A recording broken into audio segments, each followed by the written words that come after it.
Hello guys, welcome back to my channel. आज हम बात करेंगे टॉर्नेडो गर्ल 2 के एपिसोड 20 के बारे में। अगर आपको मेरे वीडियो पसंद आए तो प्लीज इसे लाइक कर दीजिए और मेरे चैनल को सब्सक्राइब कर दीजिए ताकि आपको इसकी नोटिफिकेशन मिलती रहे। मैं आगे के एपिसोड के लिंक अपने डिस्क्रिप्शन बॉक्स में दे दूंगी। तो चलिए बिना देरी के एक्सप्लेनेशन स्टार्ट करते हैं। टिंग हाओ उसके दादाजी से कहता है, मैं टिंगी को रोज कॉल करता हूँ पर वो कभी भी मेरी कॉल नहीं उठाती। दूसरा कोई उठाता है तो कहता है टिंगी प्रैक्टिस कर रही है। दादाजी कहता है, तुम्हें ये कुछ गड़बड़ नहीं लग रहा? वो पहले तुम्हें रोज कॉल करती थी, वो सोती भी नहीं है। अगर तुम टिंगी के साथ सहमत हो तो तुम लोग फ्यूचर में बहुत पछताओगे। जल्दी से उसे वापस ले आओ। टिंग हाओ टिंगी को कॉल करने की कोशिश करता है पर वो कॉल नहीं पिकअप करती।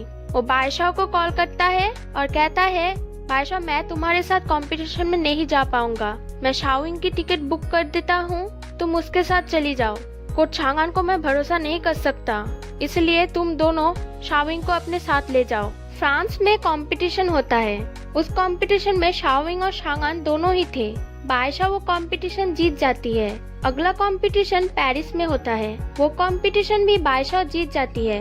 अब उसके 10 ताने में सिर्फ 12 पॉइंट्स बचे थे। टिंग हाओ अमेरिका में फेंगयुन हॉल गया था टिंगी से मिलने, पर एक लड़का आकर कहता है कि मिस टिंगी अभी बिजी है, वो प्रैक्टिस कर रही है, वो आपसे नहीं मिल सकती। टिंग हाओ कहता है, प्रैक्टिस कर रही है? वो क्या रेस्ट नहीं लेती? मैं जब भी यहाँ पर आता हूँ तभी सुनता हूँ कि वो प्रैक्टिस कर रही है। अगर वो यहाँ पर नहीं आ सकती तो मैं जा सकता हूँ, पर वो लोग उसे जाने नहीं देते। वो टिंगी को कॉल करता है। टिंगी कहता है, भाई तुम यहाँ से चले जाओ, मैं नहीं आ सकती।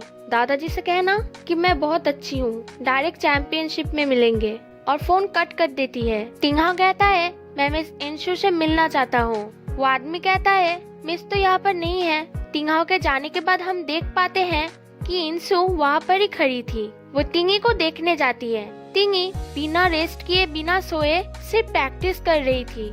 उसके अंदर बादशाह के लिए इतनी नफरत थी कि वो उसे हराने के लिए इस हद तक जा रही थी। बादशाह की अगली कंपटीशन रोम में थी। वो कंपटीशन जीतकर बादशाह 10th पोजीशन में आ गई है। वो अब यानुदा सिटी यूथ चैंपियनशिप में पार्टिसिपेट कर सकती है। वहाँ पर टिंग हाओ भी आता है।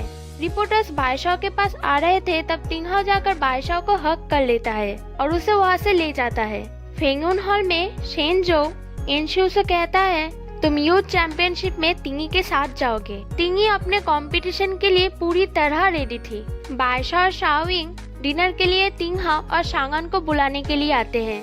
टिंग हाओ ने बहुत अच्छा रेस्टोरेंट बुक किया था, पर बादशाह को घर का खाना बहुत पसंद था, इसलिए चांगान ने ऑलरेडी एक चाइनीज रेस्टोरेंट बुक कर लिया था। बादशाह और शाओविंग वहाँ पर ही जाना चाहते थे। टिंग हाओ इस मामले में चांगान से हारना नहीं चाहता था, इसलिए वो चांगान को गुस्सा दिलाने के लिए कहता है, तुम चाहो तो हमारे साथ आ सकते हो। चांगान बादशाह से कहता है, तुम अगर टिंग हाओ के साथ जाना चाहती हो तो जाओ, पर आज के बाद मैं तुम्हारी कोच नहीं रहूंगा। और फिर से चांगान और टिंग हाओ में झगड़ा शुरू हो जाता है। इसको मिटाने के लिए शाओविंग बादशाह से कहती है, ये छोड़ो, चलो हम दोनों आइसक्रीम खाने जाते हैं, और वो दोनों वहाँ से चले जाते हैं। बादशाह और शाओविंग मैप की मदद से उस आइसक्रीम के दुकान में जा रहे थे।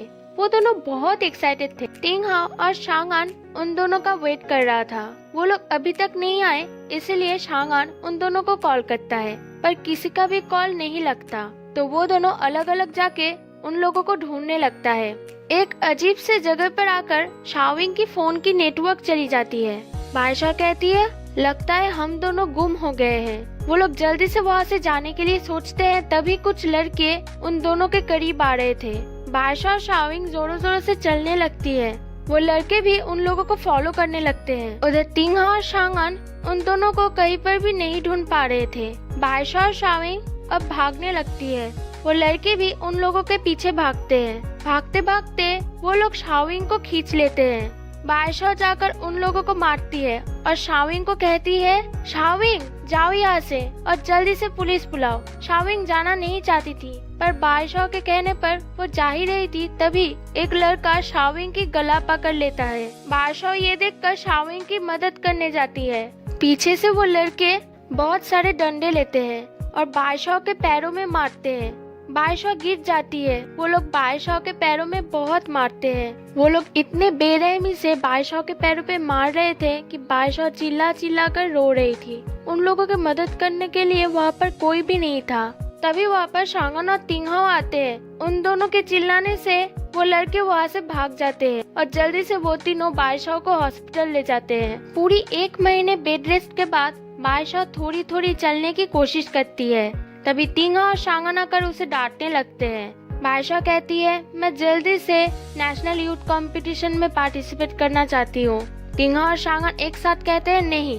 शांगन बादशाह से कहता है, तुम कैसा फील कर रहे हो ये मुझसे बेहतर कोई भी नहीं जानता। खुद बैठकर दूसरों को फाइट करते हुए देखना बहुत पेनफुल होता है, मैं अच्छी तरह से जानता हूँ, पर अभी तुम्हारी रेस्ट करना बहुत जरूरी है ताकि तुम फ्यूचर में कंपटीशन लड़ सको, इसलिए तुम्हें पूरी तरह से ठीक होना होगा।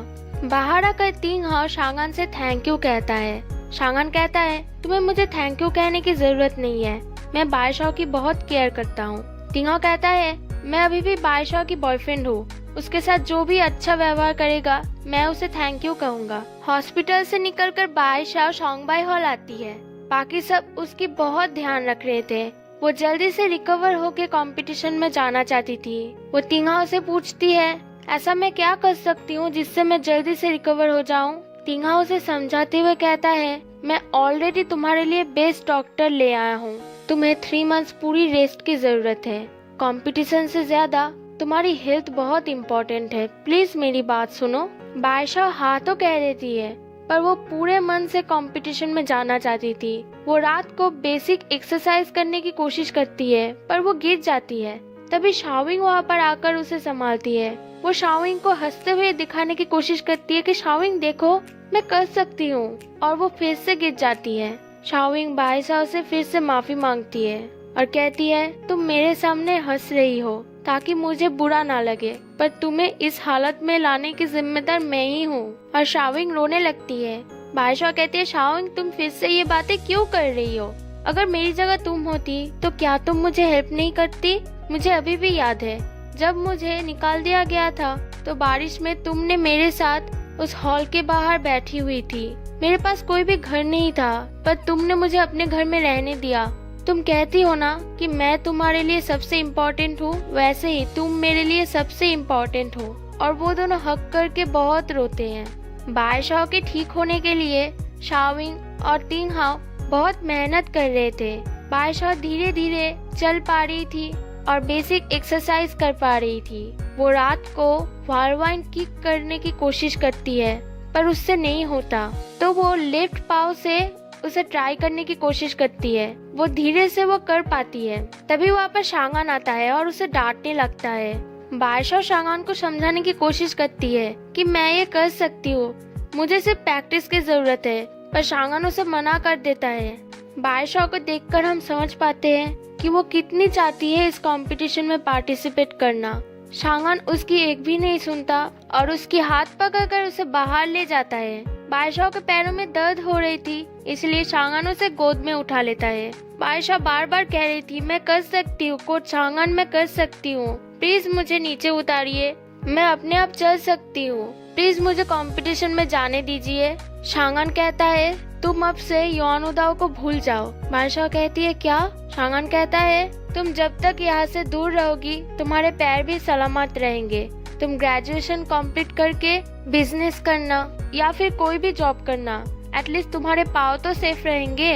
बादशाह बहुत रोती है और वो शांगन को बार बार रिक्वेस्ट कर रही थी, पर शांगन फाइनली कहता है कि अगर तुमने एक बार भी और कहा तो अब से मैं तुम्हें कभी भी ट्रेन नहीं करूँगा और मैं सोंगबाई हॉल छोड़ के हमेशा के लिए चला जाऊंगा। अगर तुम्हें मुझ पर यकीन नहीं है तो ट्राई करके देख लो। बादशाह बिल्कुल स्पीचलेस हो जाती है और यहीं पे ये एपिसोड एंड हो जाता है।